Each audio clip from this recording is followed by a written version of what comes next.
ایک بوڑھا آدمی گیا بیچارہ کسی حکیم کے پاس نا, تو حکیم سے کہنے لگا کہ مجھے کھانسی بہت ہو رہی ہے. حکیم صاحب نے کہا بڑھاپا ہے, ظاہر ہے بڑھاپے میں تو ہوگی کھانسی. اس نے کہا حکیم صاحب جوڑوں میں بھی درد رہنے لگا ہے. حکیم صاحب نے کہا بڑھاپا ہے, بڑھاپا ہے, اب یہ ٹھیک ہونے کی عمر نہیں ہے, بڑھاپا ہے. حکیم صاحب میں چلتا ہوں تھوڑا سا ادھر بھی کمر میں بھی پین شروع ہو جاتا ہے. حکیم صاحب نے کہا بڑھاپا ہے. حکیم صاحب نے, وہ بوڑھے کو غصہ آنا شروع ہو گیا, یار کوئی علاج بتاؤ یار. تو بوڑھے آدمی کو غصہ آ کے حکیم صاحب سے کہتے کیا بڑھاپا لگا کے رکھا ہوا ہے یار, ہر بات میں بڑھاپا. حکیم صاحب نے کہا یہ بھی بڑھاپا ہے. جو آپ کو غصہ آ گیا نا, ایک دم ایکسائٹیڈ ہو رہے ہو, تو دیکھو کیا کر رہے ہیں, ٹینشن دے رہے ہیں. ایسے ایسے نسخے بتائیں گے, آدمی کہے گا بھائی یار میں بیمار ہی ٹھیک ہوں. ایک حکیم صاحب کے پاس, ہمارے جاننے والے حکیم تھے, ان کے پاس ایک پیشنٹ گیا, کہنے لگا کہ کیلشیم کی کمی ہے نا. حکیم صاحب نے کہا اچھا نسخے بڑے خاندانی ہوتے ہیں بعضوں کے پاس, لیکن وہ کون بنائے بیٹھ کے.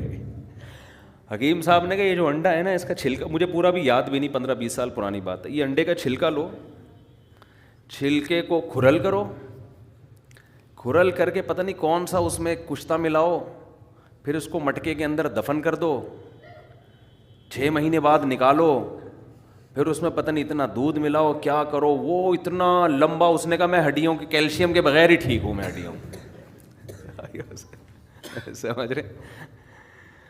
لیکن بہرحال بیاض کبیر نام کی ایک کتاب ہے حکمت پر, ہندوستان میں لکھی گئی ہے, بہت خاندانی کتاب ہے. اس سے آپ کو اندازہ ہوگا کہ حکیموں کی ریسرچ کتنی ہوا کرتی تھی, کتنی ریسرچ ہوا کرتی تھی. تو آج دیکھو کیسے کیسے عطائی 2 نمبر قسم کے لوگ اس فیلڈ میں گھس گئے ہیں. لیکن کتابیں پڑھ کے خود سے نہ کھانا شروع کر دیں کیلشیم کے لیے, جب تک یا تو کسی ڈاکٹر سے دوا لیں سیدھا انسان کے بچوں کی طرح, یا کوئی صحیح ریلائبل حکیم ہو جو کسی ادارے سے پڑھا ہوا ہو پراپر. ادارے کے پڑھے ہوئے آدمی میں غلطی کا امکان کم ہوتا ہے, پیچھے پورا انسٹیٹیوٹ ہے, ادارہ ہے, وہ کوئی ایسی چیز مارکیٹ میں نہیں لائے گا جو کسی کو پتہ ہی نہیں ہے.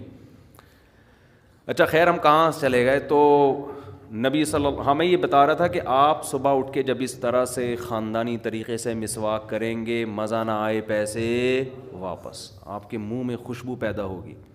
دیکھو ٹوتھ پیسٹ کی خوشبو نہیں ہوتی, ٹوتھ پیسٹ آپ کے منہ کی بدبو کو دور تو کر دیتا ہے, لیکن اس میں خوشبو نہیں ہوتی. مسواک والے جو ہوتے ہیں نا, ان کے قریب جاؤ, ایک الگ سے آپ کو اچھی اسمیل آئے گی, اس میں ایک الگ سے معدے تک کو فائدہ پہنچاتی ہے. نیم کی مسواک پیٹ کو فائدہ پہنچاتی ہے.